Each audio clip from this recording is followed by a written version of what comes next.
오늘은 새해 첫 주입니다.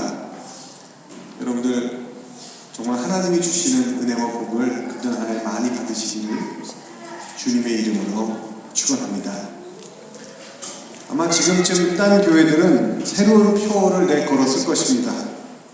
그리고 담임 목사님의 장밋빛 구상에 대한 설명이 되고 있을 것입니다. 잘해봅시다, 우리 교회 만세, 이런 내용의 설교들을 아마 하시지 않을까 싶습니다.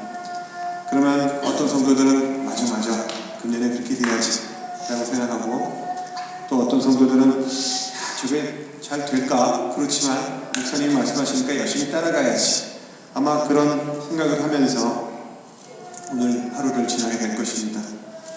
그거를 영어 단어로 비전 캐스팅, 그렇게 얘기를 합니다. 여러분, 비전이 뭔지는 아시죠? 앞으로 어떻게 갈까? 이 부분을 얘기하는 거고요.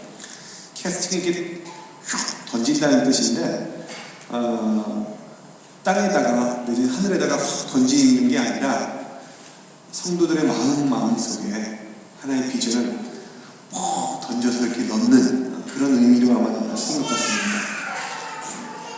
근데 이런 표어들을 어느 교회나 또 매해나 사실은 좀 비슷비슷합니다. 왜냐하면 교회이기 때문에 그렇습니다. 교회는 교회지요. 만약에 어떤 교회가 올해 목표는 수출 100억 불입니다, 뭐 이런 표현을 내걸었다면 아마 신문도 훅 이럴 겁니다. 내지는 올해 목표는 벤츠 100대를 파는 것입니다, 뭐 이런 식으로 표현을 내걸었다면 다들 황당해 할 것입니다. 그럴 수가 없지요. 교회 목표들은 일단은 좀 추상적인 목표들을 내봅니다. 성경 구절에 근거해서요.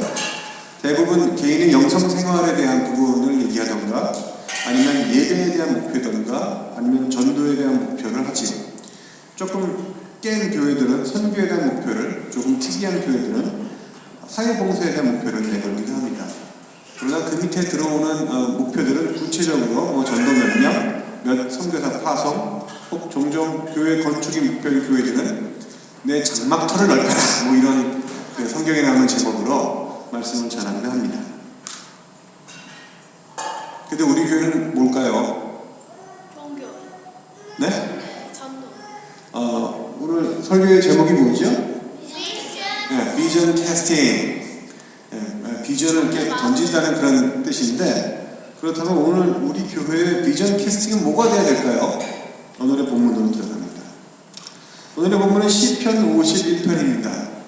시편은 1편부터 150편까지 무려 150개나 있습니다. 그런데 그 중에서 몇 개 안 되는 시만이 히스토리컬 백그라운드를 가지고 있어요. 역사적인 배경을 가지고 있습니다. 근데 오늘 시편은 그 몇 안 되는 시편 중에 하나입니다. 시편의 맨 앞부분에 써 있어요. 뭐라고 써 있냐면, 다윗이 자기 아내가 아니라 남의 아내인 밧세바와 바람을 피운 뒤에 회개하면서 지은 시, 이렇게 써 있습니다. 그래서 그런지 첫 절부터 뼈를 깎는 것 같은 진한 회개, 그리고 반성의 내용들이 진행이 되고 있는 시편입니다. 저는 정말 죄인입니다, 제발 저를 용서해 주십시오 라는 내용이 구구절절히 있는 그런 시편입니다. 그런데 참 재밌는 것은요, 이 시의 한복판에 늘 연초가 되면은 암송되는 구절이 있어요. 10절이죠. 10절 말씀 제가 다시 읽습니다. 하나님이시여, 내 속에 정한 마음을 창조하시고 내 안에 정직한 영을 새롭게 하소서. 어디서 많이 들어봤던 구절 같지 않습니까? 연초는 늘 한 번씩 반복되었던 구절 같지 않습니까? 내 영혼을, 내 마음을 새롭게 하소서라는 구절이지요. 이 구절 하나만 떼어서 보면 참 새해에 잘 어울리는 구절이라는 생각이 듭니다. 그러나 본문 전체를 쭉 연결해서 보면은 이 구절은 설레이는 마음으로 모든 것을 시작하기 위해 되뇌인 그런 구절은 아니라는 사실을 알 수가 있습니다. 죄를 짓고 설마 하다가 들통난 마당에 죽느냐 사느냐 하는 기로에 서서 피와 같은 눈물을 짜내면서 하는 기도의 한복판에 있는 내용인 것입니다. 오늘 제가 읽어드린 본문 내용을 요약하면 이렇게 얘기할 수 있습니다. 11절, 나를 주님 앞에서 쫓아내지 말아주십시오. 12에서 13절, 나를 회복시켜 주십시오. 14절, 나를 건져내 주십시오. 16에서 17절 나는 상한 심령입니다. 그 얘기를 하고 있는 마당에 이 말, 내 영혼을, 내 마음을 새롭게 하소서라는 구절이 어떻게 새해에 가슴 설레이며 그래 난 결심했어 라는 구절로 쓰일 수 있었단 말입니까? 이 말씀은 그런 말씀이 아닙니다. 이 말씀은 어떤 말씀인가 하면 내 마음은, 내 심령은 지금 정상이 아니니, 온전하지 않으니, 깨어지고 성안에서 도저히 쓸 수가 없으니 나에게 새 것을 주십시오 라고 하는 기도의 말씀입니다. 고상하게 이제는 새해가 되겠으니 작년보다 조금 나은 거 주세요 뭐 이런 뜻이 아니라는 것입니다. 그 모습 그대로 주님 앞에 서 있는 것입니다. 주님의 용서하심과 안아주심을 기다리고 있는 것입니다. 그것이 바로 상한 심령입니다. 본문은 계속 연결이 됩니다. 하나님이 원하시는 예배는 상한 심령입니다. 왜냐하면 하나님께서 상하고 통회한 마음을 멸시하지 않으시기 때문입니다. 그러면서 비교가 되는 것이 있습니다. 그 당시 다윗은 왕 같습니다. 그 당시 예배를 드리는 방법은 짐승을 태우는 방법이었습니다. 평민들은, 보통 사람들은 짐승 하나 태우기도 버거워했습니다. 그런데 이 사람은 왕입니다.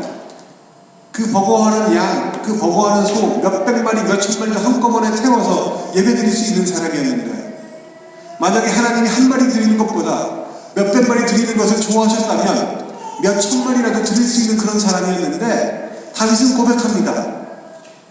전혀 하나님은 그것을 기뻐하지 않으십니다. 하나님이 기뻐하시는 것은 상한 심령입니다. 내 마음이 상하여서 주 앞에 울부짖을 때 주님은 나를 멸시하지 않으실 것입니다. 우리 사랑하는 세움교회 성도 여러분 금년 한 해 동안 좋은 예배 드리기를 원하십니까? 살아있는 예배 드리기를 원하십니까? 늘 은혜 받는 그런 예배를 드리기를 원하십니까? 그렇다면 상한 심령이 되십시오. 새해 우리의 비전은 바로 이것입니다. 내 모습 이대로 하나님께 나아가 그분의 안아주심과 인도하심을 기대하며 내가 상한 심령임을 드러내는 것입니다. 여러분, 이 비전이 너무 수동적으로 보입니까? 너무 무계획해 보입니까? 만약에 이 비전이 그렇게 보인다면 여러분들 한번 여러분들 마음대로 해보십시오. 그리고 어디 잘 되는지 한번 보겠습니다. 저는 분명히 믿습니다. 인간이 자기 마음대로 하고 잘 되는 것은 절대로 축복이 아닙니다. 그것은 저주입니다. 하나님의 뜻대로 하고 잘 되어야만 합니다. 심지어는 하나님의 뜻대로 하고 못 되어도 그것은 하나님의 복 안에 있는 것입니다. 여러분은 어떠십니까?